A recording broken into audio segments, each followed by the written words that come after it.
우리 1월을 맞이하고 우리 1월 첫 주 지난 지가 얼마 안 됐습니다만은 벌써 우리가 1월 셋째 주를 맞이하고 다음 주면 벌써 우리 1월 말이 되고 이제 마지막 주일을 맞이하게 됩니다. 한 1년에 달수가 12개밖에는 없는데 그 중에 벌써 하나를 우리가 이렇게 한 달의 시간을 보냈다라는 것이 눈 깜빡할 사이에 벌써 우리가 이런 시간을 맞이하게 됩니다. 우리 빠른 시간 속에 살아가면서 우리의 놓치기 쉬운 부분들도 많이 있기는 하지만은 무엇보다도 오늘 요한계시록 봉독한 3장에 있는 14절에 있는 이 말씀을 우리가 보면서 우리의 신앙의 온도를 한번 체크를 해보고 그리고 내가 신앙의 온도가 낮은 온도를 가지고 있다면 우리 신앙의 온도를 다시 높여갈 수 있는 저와 여러분들이 되시기를 축원합니다.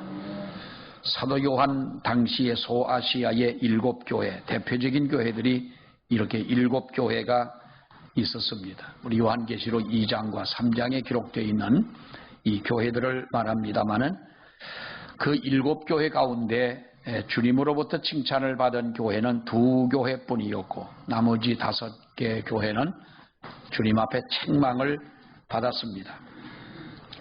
말을 바꾸어 표현하자면 7교회 중에서 하나님의 나라에 들어가는 것이 교회가 들어가는 것은 아니지만은 그러나 7교회 중에 하나님의 나라에 들어갈 수 있는 믿음의 교회는 2교회뿐이었고 5교회는 하나님의 나라에 들어갈 믿음을 갖지 못했고 그들은 세상에서 주여 주여만 했지 믿음이 없는 교회이고 우리 주님이 보실 때에 책망할 수밖에 없는 바로 그러한 교회였다는 겁니다. 그 중에 오늘은 소아시아 7교회 중에서 마지막 교회인 라오디게아 교회가 왜 하나님 앞에 책망을 들었느냐라고 하는 것입니다. 여러분, 요한계시록에 나타난 7교회는 성경학자들은 말하기를 이것은 바로 말세 시대의 교회를 상징한다 이렇게 이야기를 하지요. 또 그 시대의 교회를 상징한다는 것입니다. 우리가 이 말씀을 볼 때에 우리는 정말로 두려운 마음을 가지고 하나님 앞에 믿는 우리들이 되어야 할 것입니다.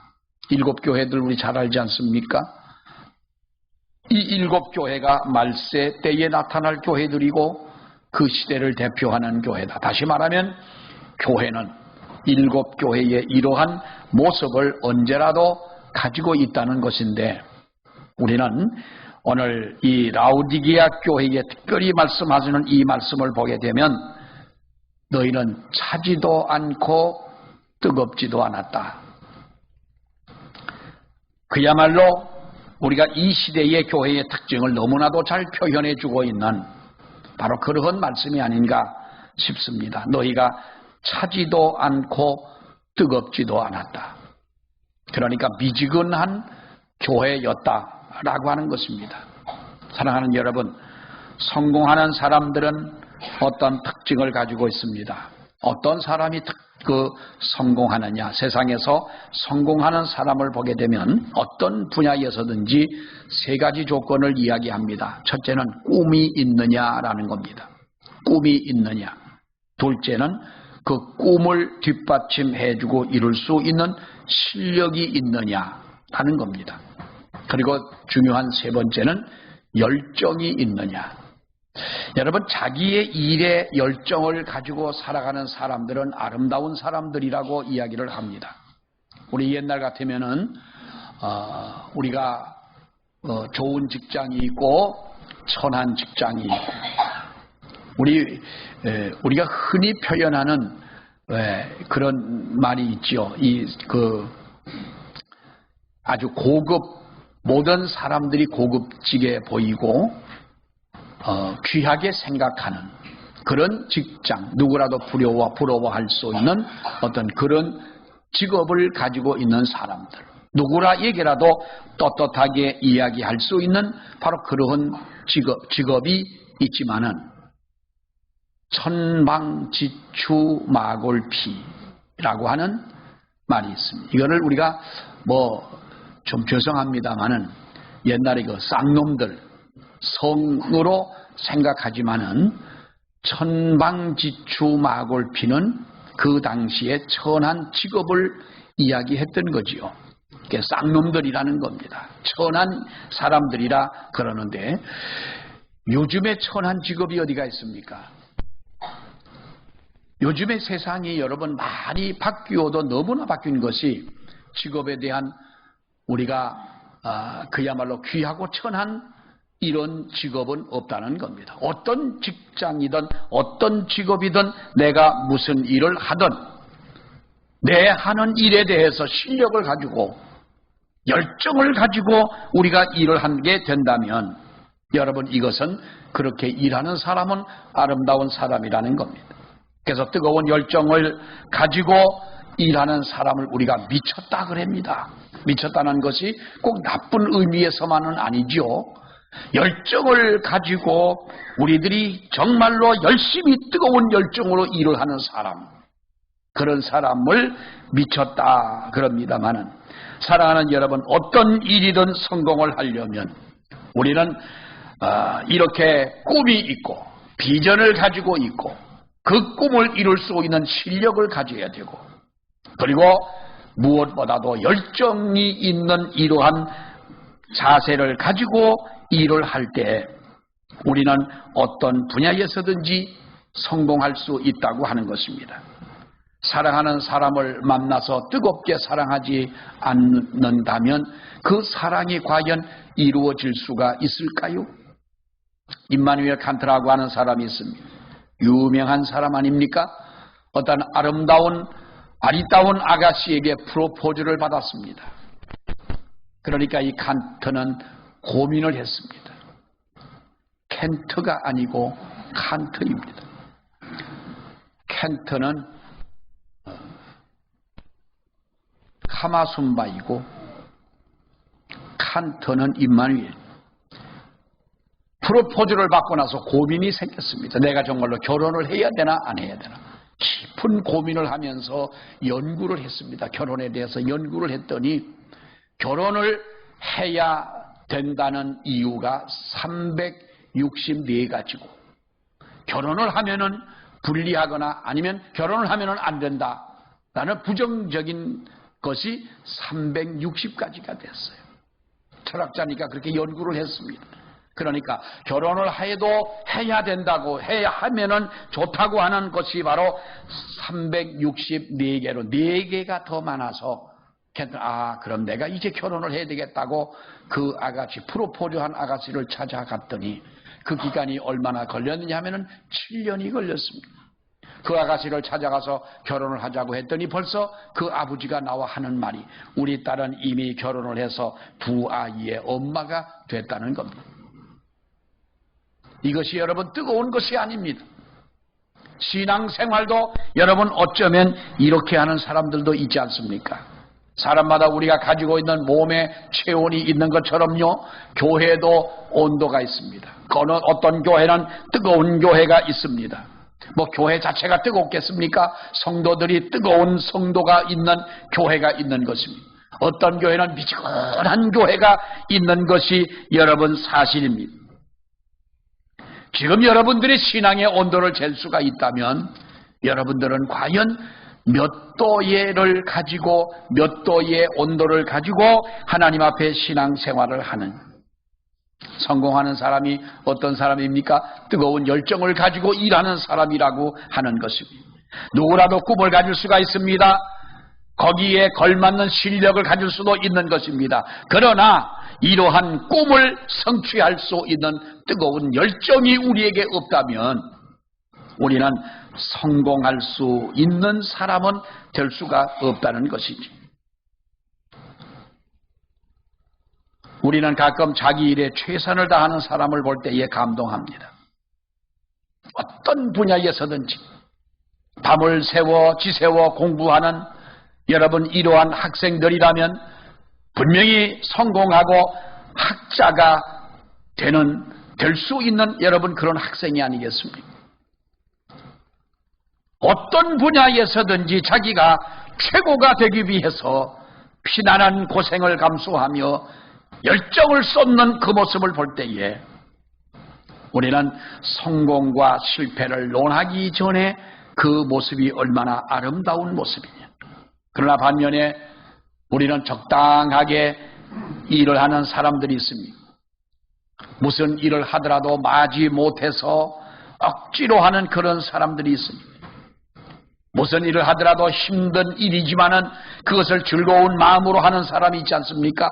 그러나 억지로 하는 사람들을 보게 되면 이런 사람들은 그야말로 가련하고 불쌍한 사람이 아닐 수가 없는 겁니다. 사랑하는 여러분, 우리들은 하나님 앞에 우리의 시간이 그렇게 긴 시간이 아닙니다. 우리 앞에 놓여 있는 시간이 무한대로 우리에게 놓여져 있는 것은 아닙니다. 하나님은 우리에게 정한 시기를 주었고 하나님은 우리에게 정한 시간을 주신 줄로 압니다. 우리가 2024년 새해도 하나님 앞에 어영부영 우리가 지나간다면, 미지근한 마음을 가지고 우리가 살아간다면 우리는 이것이 불쌍한 사람의 모습이라고 하는 것입니다. 오늘 주님은 우리에게 말씀하고 있습니다. 너희가 세상을 살 때, 너희가 믿음을 가지고 하나님 앞에 살아갈 때 뜨겁든지 차갑든지 하라. 미지근한 사람이 되지 말라는 것입니다. 그러면서 우리 예수님은 뭐라고 말씀하고 있습니까? 14절의 말씀을 보게 되면 우리 주님이 이 라오디게아 교회에 나타나신 주님, 라오디게아 교회에게 말씀하시는 주님의 모습을 보게 되면 14절에 뭐라고 말씀합니까? 아멘이시요 충성되고 참된 증인이시요 하나님의 창조의 근본이신 이다 라고 말씀하고 있습니다.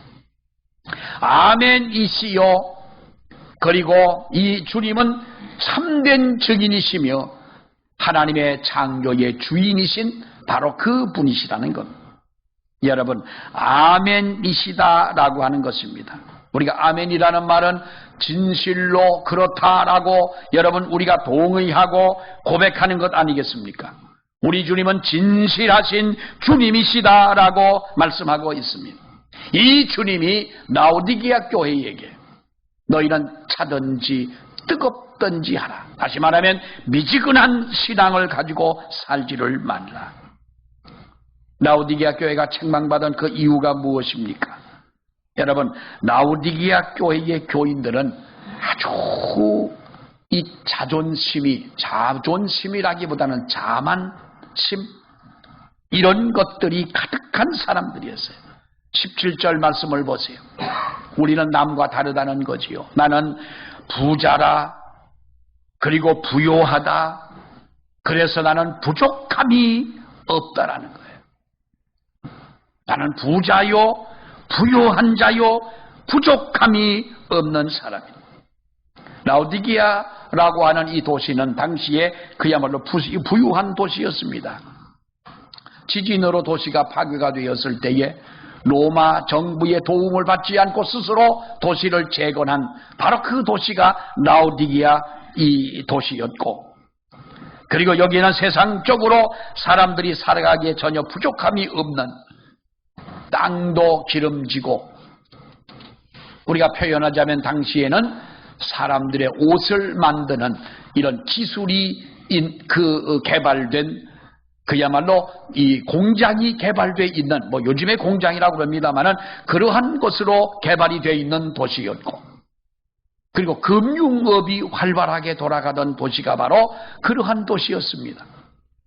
병이 들면 고칠 수 있는 병원이 있는 바로 그러한 도시였던 겁니다. 그러니까 그 당시로서는 다른 사람들이 상상할 수 없는 그러한 비옥한 땅에 옷을 만드는 공장들이 있고 병원이 있고 이 금융업이 활성화되어 있는 이러한 도시라고 한다면 모든 사람이 부러워할 수밖에 없다는 것이죠. 이것이 바로 라오디게아 교회라는 거예요. 그러나 우리 예수님이 뭐라고 말씀합니까? 여러분 그 뒤에 있는 말씀을 보게 되면 우리는 부자라 부유하여 부족한 것이 없다라고 하지만은 우리 예수님께서는 그들을 볼 때에 너희는 정말로 가련한 자들이다 그랬어요. 가련한 자들이다. 왜 그렇습니까? 너희는 영적으로 너무나 가난하다. 우리 주님은 그들의 환경, 그들의 겉을 본 것이 아니잖아요. 그들의 영적인 모습을 볼 때에 너희는 가난한 자다.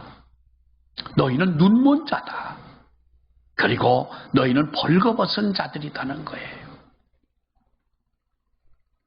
불꽃 같은 눈으로 주님이 그들을 보실 때에 너희는 영적으로 무지한 자라는 거예요.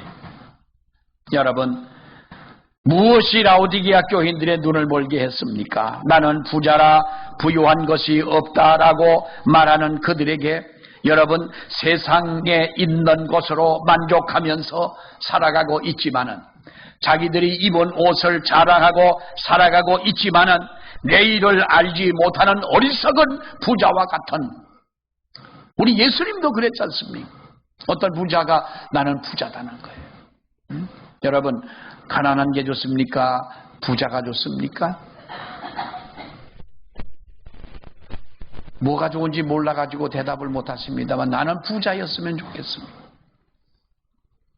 그러나 우리 주님이 보시는 것은 돈 많은 부자, 많은 땅을 가지고 있는 그런 부자, 사업이 잘 돼서 1년에 수십억, 수백억을 벌어들이는 그런 부자, 그런 부자가 아니고 하나님 앞에 영적으로 부자가 되는 정말로 하나님의 은혜에 만족할 수 있는 그런 부자가 되라는 겁니다. 그것이 진정한 부자라는 거지요.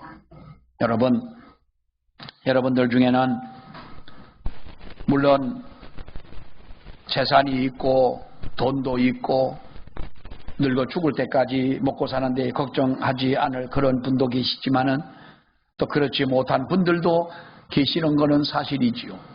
하루를 벌어야 하루를 먹고 살 수 있는 바로 그러한 분들도 없지 않아 있겠지만은 그러나 사랑하는 여러분, 우리 주님이 보실 때에 돈 많은 자, 돈 적은 자 이러한 사람을 보는 것이 아니라 우리 주님은 영적으로 내적으로 우리들이 부유한 자가 되기를 원하시는 줄로 믿습니다. 이것이 무엇입니까? 우리의 자신을 돌아보는 입장을 가지고 살아가라는 거예요. 우리들의 자신을 돌아보라는 거예요. 왜 남의 눈에 있는 티는 보면서 자기 눈 속에 있는 들보는 보지 못하는 거예요? 왜 다른 사람에 대해서는 그렇게 철저하게 평가를 하면서 왜 자신에게는 후한 점수만 주고 있느냐는 거예요. 내 자신을 돌아볼 수 있는 저와 여러분이 되어야 할 것입니다. 오래전에 일이긴 하지만은 경상북도 영주에 가면은 기독병원이라는 병원이 있어요. 왜 기독병원인지는 잘 모르겠어요. 근데 거기 어떤 젊은 의사가 있었습니다. 내과 전문의가 있었는데 이 사람이 어느 날 죽었다는 이야기를 하는 거예요. 아니 그 젊은 사람이 왜 죽었냐? 그랬더니 위암이 걸려 죽었다는 거예요. 여러분, 뭐 지금 같으면은 그래도 의술이 뛰어나고 뭐 이렇게 치료도 하고 합니다만은 지금부터 한 40여 년 가까이 된 그때는 그렇게 치료법도 요즘처럼 그렇게 좋지는 않았었지요. 남의 병은 열심히 고쳐준 거예요. 그러나 자기 몸속에 자라는 이 암덩어리는 그는 전혀 생각지도 않았던 거예요. 나는 젊고 내가 의사이고 내가 뭔 부족한 것이 있겠느냐. 그런데 어느 날 소화가 안 되고 밥을 먹어도 뭔가 속이 불편하고 해가지고 동료 의사에게 자기를 좀 검사를 해달라고 그랬더니 당신은 전혀 손도 쓸 수 없는 그런 병을 가지고 있었던 거예요. 젊은 나이에 죽었어요. 여러분 보세요. 너는 네 자신을 알지 못하고 있다는 거예요. 네 자신을 알지 못한다. 뭘 모릅니까? 내 눈먼 것을 보지 못하고 너의 헐벗고 있는 것을 보지 못한다. 실제로 너희는 너희가 부유하고 부족함이 없다고 말하지만은 너는 가난한 사람이라고 하는 것입니다. 여러분, 우리 주님은 이것을 뭐라고 말씀하고 있습니까? 바로 미지근한 사람이라는 거예요. 미지근한 사람이다. 하나님이 원하시는 우리의 신앙은 여러분 미지근한 상태의 믿음이 되어서는 안 될 줄로 압니다. 뜨겁든지 차갑든지 하라는. 만약에 여러분들이 어느 식당을 갔는데 식당에 가서 음식을 시켜 먹을 때 미지근한 설렁탕이 나왔어요. 미지근한 육개장이 나온 겁니다. 여러분 같으면 그 음식을 받아들고 감사하다고 먹을까요? 안 먹을까요? 옛날에 어떤 식당을 한번 갔는데요. 밥이 나왔는데 밥그릇을 이렇게 추운 겨울에는 식당에 가서 따뜻한 밥 공기를 주면 이렇게 만지면 참 기분이 좋잖아요. 따뜻하니까 기분이 좋잖아요. 뚜껑을 탁 열면 임금님표, 여주쌀, 또 참드림, 양평쌀, 어디가 먹어도 그런 밥이 어디가 있겠어요. 어떤 식당에 가서 보니까 밥그릇이 나왔는데 미지근하지가 않는 거예요. 뭐 밥을 막 갖다 주는 종업원들이야 미처 생각을 못해요. 어디 식은 밥을 주는 거예요. 그래서 제가 불러가지고 왜 식은 밥을 줬냐? 그랬더니 죄송합니다라고 이렇게 이야기를 해야 되잖아요. 그런 죄송하다는 말은 한마디도 안 하고 얼른 밥을 가져가더니 다시 이제 따뜻한 밥을 가지고 왔어요. 내가 그 집을 2번 갔을까요? 그날 1번 가고 말았을까요? 여러분 어디 가서 만약에 음식점에 들어가서 미지근한 것을 준다면 여러분들은 그 미지근한 음식을 가지고 뭐라고 어떻게 여러분 어떤 자세로 그것을 대하겠습니까? 똑같습니다. 우리 주님이 우리의 믿음이 미지근하다면 주님은 어떻게 보셨을까라는 거예요. 어떻게 보셨을까? 그래서 주님은 말씀하고 있습니다. 내 믿음이 차라리 차든지 뜨겁든지 하기를 원하노라. 차든지 뜨겁든지 하기를 원한다. 라오디게아라고 하는 지방에 보면 북쪽으로 보면은 저 위에 한 90도 정도가 되는 온천수가 흘러 내려온다는 거예요. 근데 동편에 있는 산 기슭에서는 아주 차가운 물이 나와서 만나게 되면 저 아래 물은 미지근한 물이 된다는 거예요. 이 미지근하다고 하는 것은 바로 그 지형에 흐르는 물의 그 온도를 말씀하고 있습니다만은 여러분 미지근한 신앙, 그래서 예수님은 말씀하기를 너희들의 신앙이 이렇게 미지근하다면 나는 너희를 내 입에서 토하여 버리겠다라는 거예요. 신앙에는요 여러분 회색 지대는 없습니다. 검은 것은 검고 흰 것은 희어야지 흰 것도 아니고 검은 것도 아닌 이렇게 회색종 색깔을 가지고 있는 우리의 믿음이라면 주님은 이것을 결코 기뻐하지 않는다는 거예요. 저와 여러분의 믿음이 뜨거운 믿음이 되어지기를 축원합니다. 우리가 무엇으로 우리의 믿음이 뜨거워질 수가 있느냐는 겁니다. 여러분 누가복음 24장 32절에 보면 엠마오로 내려가던 2 제자가 예수님과 말씀을 합니다. 나눕니다. 근데 옆에서 있는 예수님이 예수님인 줄을 몰랐습니다. 나중에 그들이 깨닫고 예수님이 없어진 후에 뭐라고 대답을 합니까? 길가에서 우리가 내려오며 그분과 대화를 할 때에 우리의 가슴이 뜨거워지지 않더냐. 말씀을 대할 때, 말씀을 들을 때, 하나님의 말씀을 여러분 읽을 때 여러분들의 가슴이 뜨거워지는 가슴이 되어지기를 원합니다. 여러분의 믿음이 뜨거워지는 믿음이 되기를 여러분 원합니다. 우리의 신앙의 정체성을 확립하라는 겁니다. 어디로 갈 것이냐를 분명히 성경은 우리에게 말씀하고 있지 않습니까? 우리의 가슴이 뜨거워지지 않더냐. 오늘 우리 주님은 책망만 하지 않습니다. 18절에 있는 말씀을 보게 되면 이렇게 말합니다. 내가 너를 고난하노니 내게서 불로 연단한 금을 사서 부요하게 하고 흰옷을 사서 입어 벌거벗은 수치를 가리우게 하고 안약을 사서 눈에 발라 보게 하라라고 말씀하고 있습니다. 여러분, 불로 연단한 금을 사서 부요하게 하라. 무엇을 말합니까? 불로 연단한 금은 믿음을 말하지 않습니까? 우리에게 가장 소중한 것은 믿음이라는 겁니다. 이것으로 너희는 부유한 자가 되고 흰옷을 사서 입어 벌거벗은 수치를 가리우게 하고 안약을 사서 발라 너희는 보이지 않는 눈을 보게 하라는 겁니다. 이것이 우리가 해야 할 일들이라는 거예요. 옛날 어릴 때 우리가 읽었던 동화가 있습니다. 안데르센의 단편작입니다마는 우리가 읽은 동화로는 벌거벗은 임금님이라고 그러죠. 원제는 임금님의 황제의 새 옷 뭐 그럽니다마는 벌거벗은 임금님, 여러분 한번 기억을 되살려 보세요. 그 내용이 어떤 내용이었습니까? 어떤 왕이 있습니다. 새 옷을 좋아하고 호화롭고 사치스럽고 이런 것을 좋아하는 어느 왕이 있는데, 이 왕실에 근무하는 이제 옷을 만드는 사람이 이 왕의 그러한 모습을 골탕 먹이려고 새 옷을 만들어 주겠다 그랬어요. 임금님이 좋아가지고 새 옷 좋아하는 임금님이라 좋아했어요. 근데 뭐라고 말했느냐 하면, 이 옷은, 임금님에게 지어주는 이 옷은 구제불능인 인간이나 그리고 멍청이들에게 눈에는 보이지가 않습니다. 그러니 임금님 이 새 옷을 지어 입으시라고 새 옷을 지어가지고 임금님에게 줬어요. 누구에게는 안 보여요? 구제불능인 자, 멍청이는요, 우리는 욕도 아니요.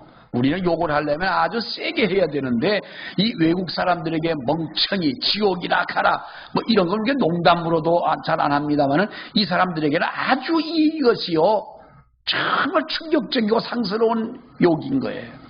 그러니까, 멍청이 눈에는 보이지 않습니다. 구제불능인 자에게는 보이지 않습니다. 그래도 새 옷을 가지고 임금님에게 입혀줬어요. 근데 사실은 아무것도 없는 것입니다. 임금님이 새 옷을 탁 입었습니다. 한번 상상해 보세요. 이렇게 보니까 좋아요, 안 좋아요? 좋아요, 안 좋아요? 좋다. 그래도 우리가 구제불능인 자는 안 되고 싶어가지고, 멍청이는 안 되고 싶어서 좋아요? 뭔가 이상한 거요. 근데 뭐가 다 보여? 에? 임금님이 자기의 몸이 그대로 다 보이는 거예요. 그런데 안 보인다고 말하면 임금이 뭐예요? 구제불능이요. 멍청이니까 이 새 옷을 입고 이제 말을 타고 갑니다. 신하들이 뒤를 따라가면서 뭐라 그럽니까? 와, 임금님이요, 정말 그 옷이 아름답고 정말 빛나고 멋지십니다. 왜요? 멍청이가 안 되려고, 잘리지 않으려고 이렇게 압을 하며 따라갑니다. 근데 한참을 가다 보니 어린 아이가 임금님을 보니 우리 임금님이 어떻게 했다? 벌거벗었다는 거예요. 네? 그 아이에게는 이 옷이 안 보였던 거예요. 그러면 이 아이는 구제불능이거나 멍청이거나 아니면은 진실이거나 둘 중에 하나죠. 우리가 어릴 때 읽었던 이런 이야기입니다만, 사랑하는 여러분, 라오디게아 교회를 향한 주님의 간절한 촉구가 무엇입니까? 너희가 금을 사서 부요하게 하고 흰옷을 사서 입어 부끄러운 것을 감추고 너희는 안약을 사서 눈에 발라 무엇인가 볼 수 있는 사람이 되라. 벌거벗은 몸으로 부끄러운 모습을 가지고 살아가면서도 이것이 부끄러운 줄 알지 못하고 살아가는 이러한 믿음의 사람이 돼서 되겠느냐. 그러면서 19절 20절의 말씀을 봐요. 어떻게 보면 전혀 다른 말씀처럼 문맥이 전혀 이어지지 않는 것처럼 보입니다마는, 물론 내가 사랑하는 자를 책망하여 징계하노니 그러므로 내게 뭘 하라? 열심을 내라. 그리고 회개하라는 거예요. 열심을 내라.